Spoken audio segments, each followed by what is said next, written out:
How's it going, everybody? I'm Dr. John Clayton, your Layton chiropractor here in Utah at Supra Chiropractic. In today's video, I'll be showing you some dry needling as well as a full body adjustment on our patient here. Her name is Tatum, and she's a massage therapist. And we're going to kind of go over everything as we go through, but we got a couple different areas we're going to be dry needling, mainly the TMJ area, as well as got some bonus content for a little bit of hand, as well as the bottom forearm area. So I'll be showing you that towards the end. So hope you guys enjoy the video. Check it out.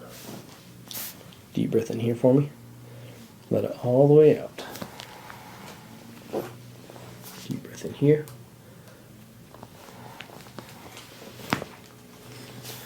Deep breath in here. All the way out. And deep breath in here. All the way out. Cut. Deep breath in here. All the way out. Deep breath in here.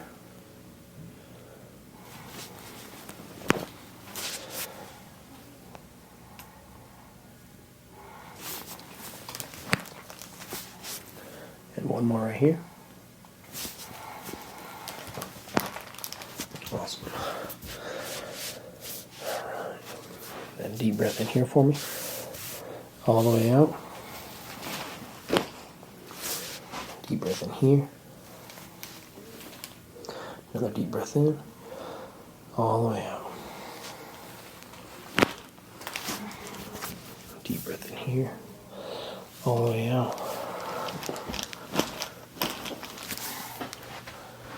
Deep breath in here. All the way out. Deep breath in here. All the way out. First rib, deep breath in, all the way out. Deep breath in here, all the way out.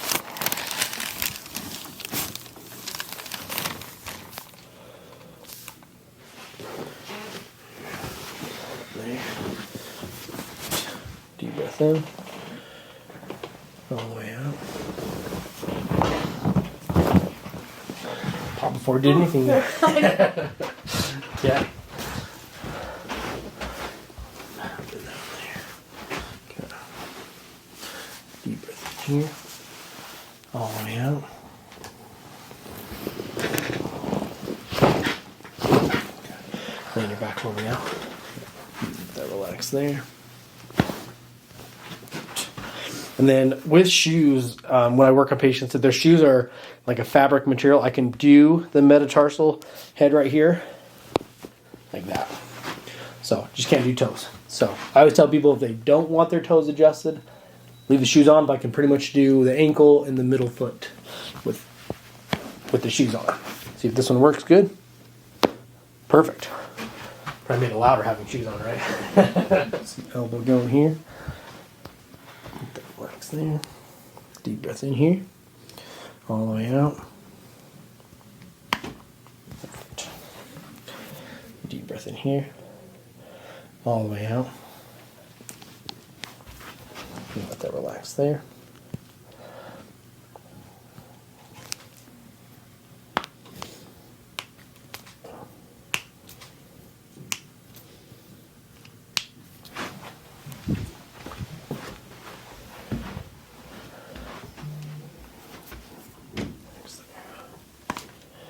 Man. Times when you use your arms all day to massage, right?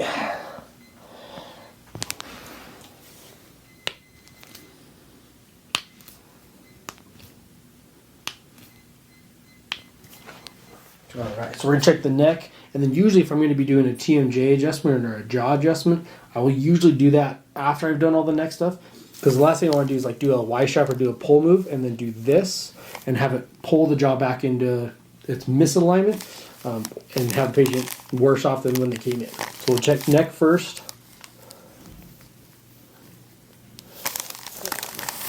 And usually too, what I find, this is just in my own practice, is if I have the jaw problem, let's say on this side like we have here, I always want to check the upper neck here, because usually either C1 or C2, most likely C1, will be out on the same side as the jaw. So we come in here, we're going to go right here into C1, let that relax there. Okay. Then we're going to go on this side here, let that relax there. And come back here, C2. And then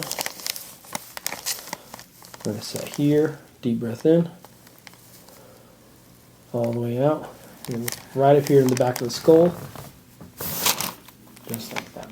Okay, so slide down just a hair now. So now once we've done the neck, now we can do the jaw. Okay, so I like my table that pops up like this to help me when doing the jaw, so it's not as forceful on the patient. And we're not just punching them directly in the jaw. So it's called drop table. So now we're going to come here, we're going to check the jaw. We're going to have the patient slowly open the mouth for us. Okay, and what I'm looking for here is how the chin or the bottom teeth, how that moves, and if it wavers at all, swings to the sides, and then also when they come back and they bite down, if it does the same thing, swings in and out, right? And so usually we want the jaw to be smooth up and down when it opens and closes, and then we don't want it to open on one side and then open on the other one. We want it to do one uniform movement. Okay, so we're going to check the jaw, so go ahead and open it just slightly for me. Want to make sure none of the teeth are touching. Open a little bit wider. Okay, we're going to come right in here. You're going to feel the table pop down. It's going to help me adjust.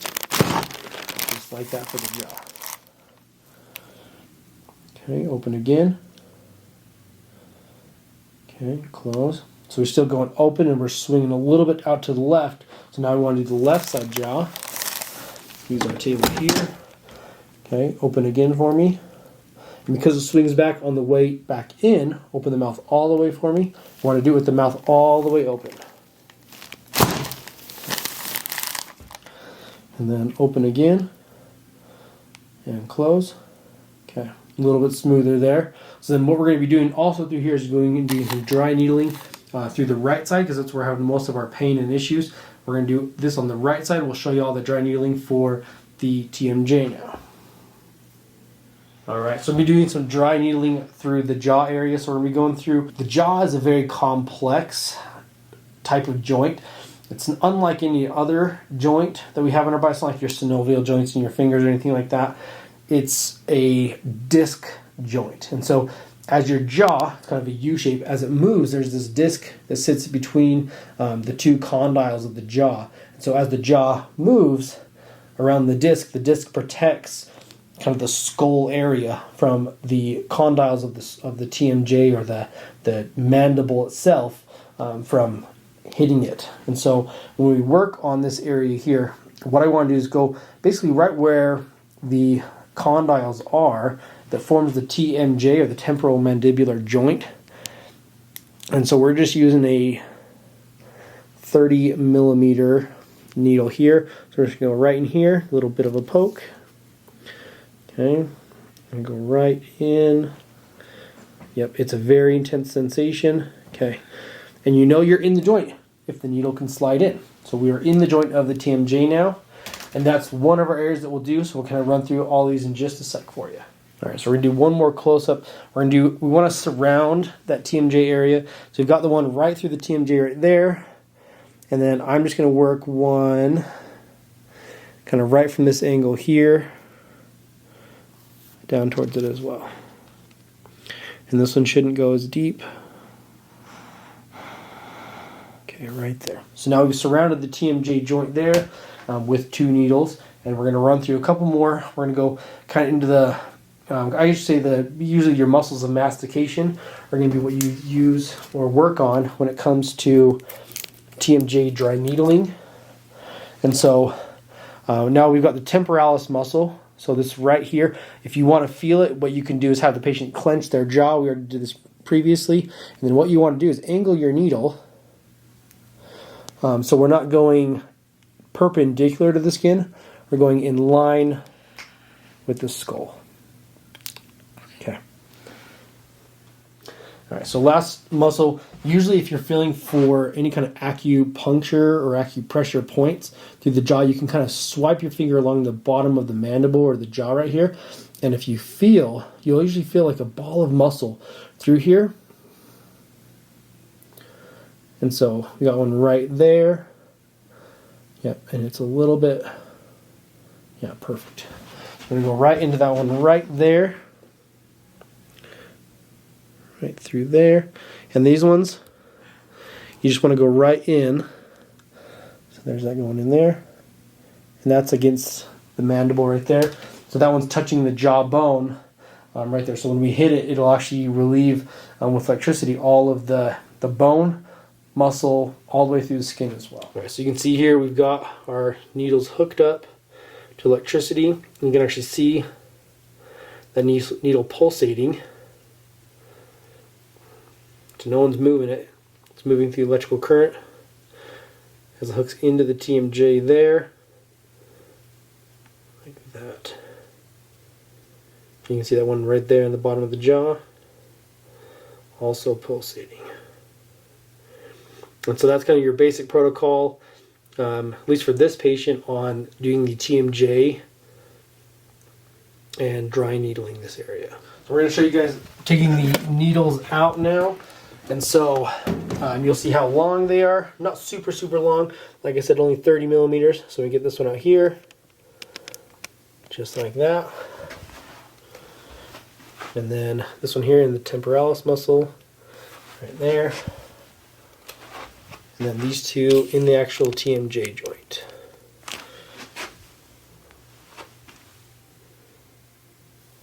Perfect. All right, so now we're going to show a couple bonus areas for dry needling. So we're going to take our needle. We have our little guy here, little yellow guy, my favorite. And so when it comes to anyone that does massage therapy, like in Tatum's case here, you know your thumbs get blown out, right? And so what we want to do is work into the adductor pollicis muscle here. And so you can go through and like work this muscle, but it's very painful. And so what I found to be the most effective is to go through and actually just needle this area. And so we're just going to take one needle here and we want to go right into the belly of the muscle here. So we're going to release that needle here. Go in here, we're going to set that here, set it like that. Here's our needle there, so you can see that there. And then thread that in. Super fun. Right there. It's not very deep because we're using our smallest needle there. And then we'll show you one other area, and then one other area too. So with the forearm area here, like just behind the wrist, we want to do the extensor carpi radialis. And so this is an extensor muscle that comes off of the pointer finger here, comes right here across the radius here. So that's why it has the name extensor carpi wrist radialis right there. Okay, and so what we want to make sure is when we do the dry needling for this area, you have your interosseous membrane here between the radius and the ulna, and you want to make sure that you don't go in between that area there. You want to stay on this side here. You want to go right over this way.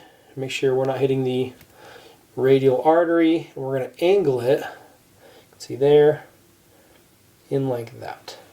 Just like that. Now we're going to show you the winding technique for these two areas. So when it comes to winding these needles, so let's say a patient comes in and they don't want to do electricity in an area, or you only have one needle in a particular area. What you want to do then is to increase the efficiency of doing this. Like my goal is, if a patient comes in with a problem, let's fix it, get you better, and then you can go on your way. So when it comes to dry needling, one of the things I'll do is we'll initiate some winding, which means I'm just going to turn the needle in one area. What it's going to do is wind up all of the scar tissue in that area to break it down. So we can take this needle and we're going to see my fingers twist it in place.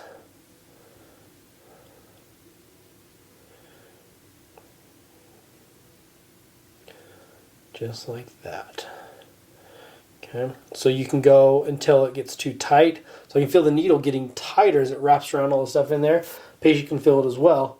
And then you can do a slight pull on it. See how the skin is lifting up right there? It's hooked onto the scar tissue and lifting the scar tissue to break it up and not pulling the needle out, because that's enough force to pull the needle out like that, but yet it won't pull it because it's wrapped around the scar tissue. So when we take the needle, we can just untwist it the other way, pull it out. There's our needle. And last one here, we're going to do the thumb one here. So we're just going to twist. What you want to do is if I twist, I want to also hold so it keeps it wound up. But if I just let go with that hand, it's going to unwind. Okay? So you go to patient tolerance for pain or until the needle stops. Typically, I just go to patient tolerance unless the patient can't feel it at all. But once it wraps around enough, the patient really feels it. Okay, so you wind up like that.